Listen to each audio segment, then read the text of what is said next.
So you have generic numbers, 2,100,000, 94,000, 64,000 persons who are affected.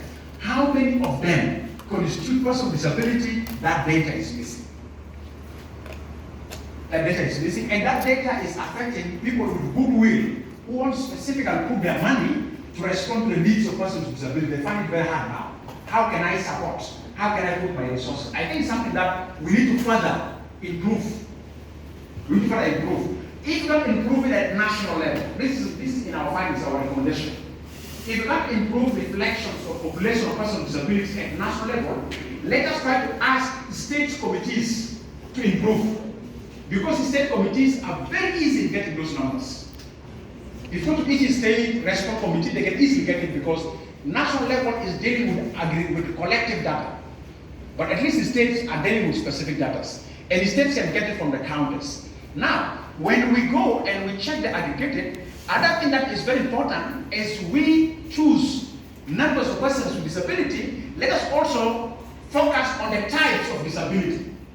The type of disability. So that we have the specific information to the donors. Because I come across a donor which says we are interested to put money into the flood response, but we are specifically looking into this type of disability. That data you can't get it. Types of disabilities that are there. Some people are asking like, we are interested on this particular type of disability, but we don't have data. How do we respond to that?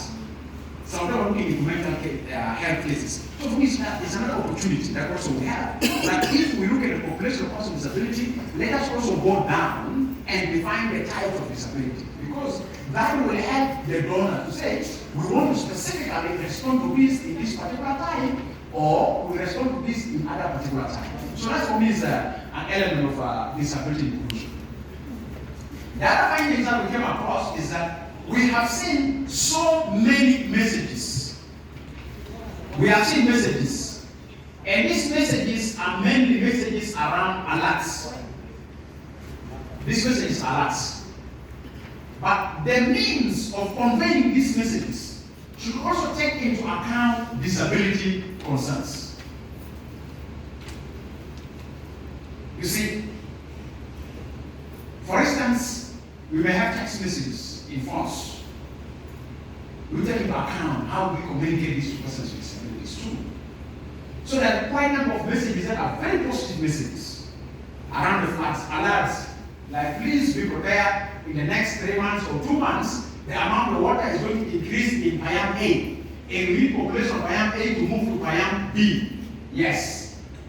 They need to move to Payam B. But persons with disability have so many other follow-up questions.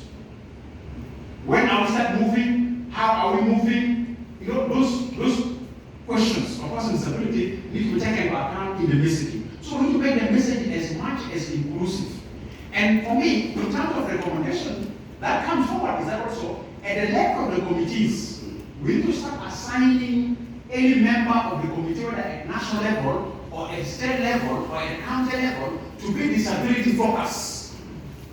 Because at the committee's level, if we don't have people who take the responsibility to ensure inclusion of disability concerns or needs, we may likely miss.